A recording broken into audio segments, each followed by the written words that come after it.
변박 목사의 아침 묵상 2022년 12월 10 토요일 아침입니다. 오늘은 출애굽기 2장 16절로 22절 말씀을 통해서 상처를 넘어서 이런 제목으로 말씀 묵상의 은혜를 나누겠습니다. 어제는 금요쌤이나 종강을 하면서 한 사모님께서 김치전과 부추 오징어전을 푸짐하게 준비하셔서 모두에게 한국식 피자 파티를 하게 하셨습니다. 그 정성과 사랑에 얼마나 감사하고 그 맛이 감동되었는지 모릅니다. 정말 이런 분들의 사랑은 우리에게 다시 일어날 힘을 줍니다. 진심으로 감사를 드립니다. 주일을 준비하는 날 바쁜 일정으로 몸에 부하가 걸렸습니다. 오늘 조절을 잘해야 합니다. 바삐 움직일 수 있음에 감사합니다. 내 삶의 모든 자리에 감사를 주심을 믿고 또 감사를 찾으며 하루하루 살아가려고 노력합니다. 주님을 신뢰하며 오늘도 감사를 올려드립니다. 누군가와 함께 할 수 있고 초대받을 수 있고 힘이 될 수 있으며 감당할 수 있음에 감사를 드립니다. 이날 주님은 내게 무엇을 말씀하실까? 본문에는 모세가 십보라와 결혼하는 계기를 보여주고 있습니다. 16절 17절 미디안 제사장에게 7딸이 있었더니 그들이 와서 물을 길어 구유에 채우고 그들의 아버지의 양떼에게 먹이려 하는데 목자들이 와서 그들을 쫓는지라 모세가 일어나 그들을 도와 양떼에게 먹이니라. 미디안 제사장 이드로에게 7명의 딸이 있었습니다. 어쩔 수 없이 그들이 양떼를 치며 물을 먹이려 하는데 목자들이 여자들만 있는 것을 알고 순서를 어기며 이들을 밀어내고 자기들 먼저 물을 먹인 것입니다. 거기에 더하여 음흉한 수작까지 거르려 하는 장면에 모세는 또 그 부당함에 일어나 이 딸들을 도와주었던 거죠. 모세의 불법과 부당함에 반응하는 이런 열정이 하나님이 그를 선택한 이유 중 하나가 아닐까 하는 생각을 해봅니다.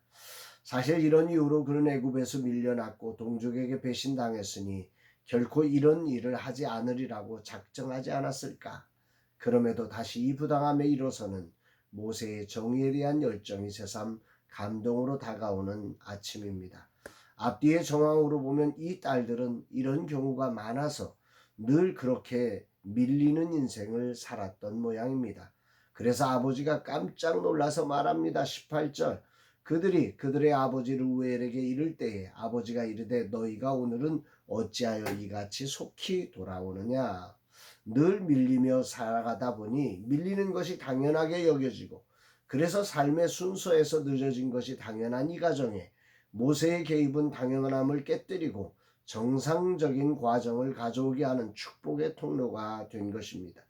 이에 그 아버지는 그 사람을 식사에 초대하게 되고 그 안에서 모세는 자신의 처소와 아내를 얻는 자리를 가지게 됩니다. 20절 21절 아버지가 딸들에게 이르되 그 사람이 어디에 있느냐 너희가 어찌하여 그 사람을 버려두고 왔느냐 그를 청하여 음식을 대접하라 하였더라.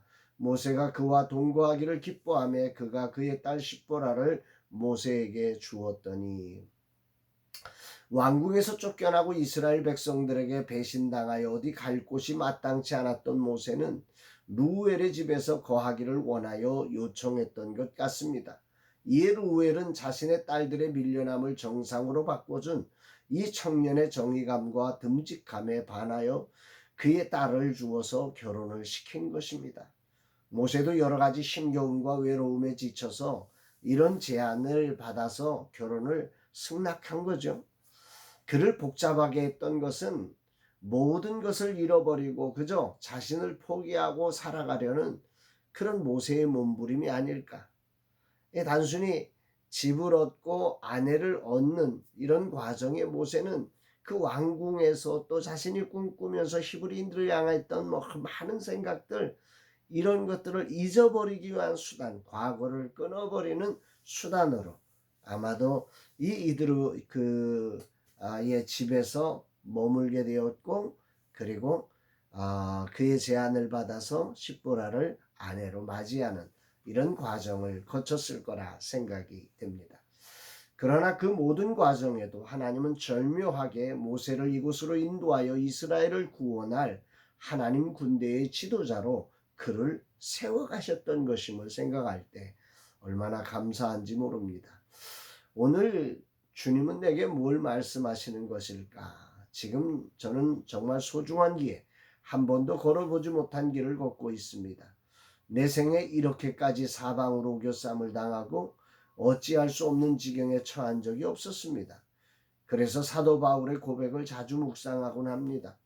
고린도후서 4장 8절로 10절 우리가 사방으로 우겨쌈을 당하여도 쌓이지 아니하며 답답한 일을 당하여도 낙심하지 아니하며 우리가 항상 예수의 죽음을 몸에 짊어지면 예수의 생명이 또한 우리 몸에 나타나게 하려 함이라. 아멘입니다.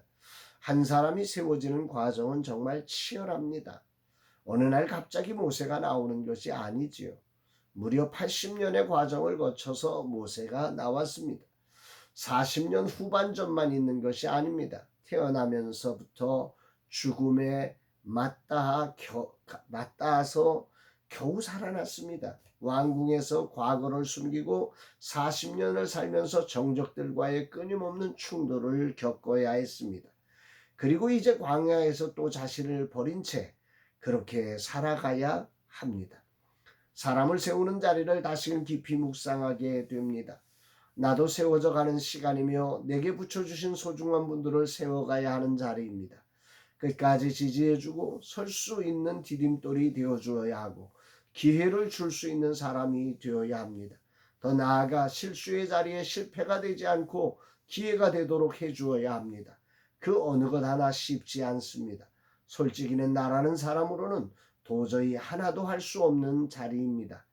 그러나 나는 그저 주님이 주신 사명을 따라 하나씩 순종할 뿐입니다. 오늘 모세가 부당함에 저항하며 일어나 도움을 다시 주면서 그의 삶의 처소를 얻을 수 있었던 사실을 묵상하며 나도 그렇게 되기를 기도합니다. 상처를 하나님의 사명을 포기하는 기회로 사용하지 않고 오히려 상처를 하나님의 사명이 중요하다는 사인의 기회로 받아들이면서 이 사명의 자리를 더욱더 힘차게 감당하는 자가 되기를 기도합니다. 모세는 여기서 상처를 빌미로 자신이 가진 힘으로 약자를 괴롭혀 인생의 어려움을 극복하는 기회로 삼지 않았습니다. 배신의 상처는 사실 매우 깊습니다. 그러나 모세는 그 깊은 상처가 주는 아픔을 넘어서서 여전히 부당함에 도전하고 부조리에 도전하며 약자의 아픔을 돕는 하나님의 마음에 움직이는 놀라움을 감동으로 전해주고 있습니다. 주님, 이 종이 오늘 이런 모세처럼 끝까지 주님의 뜻을 따르게 하시고 그 안에서 모세처럼 겸손과 온유로 세워져 가게 하옵소서. 하나님 앞에 고백하는 아침입니다. 사랑하는 여러분, 인생살이 속에 우리는 수없이 상처가 있지요.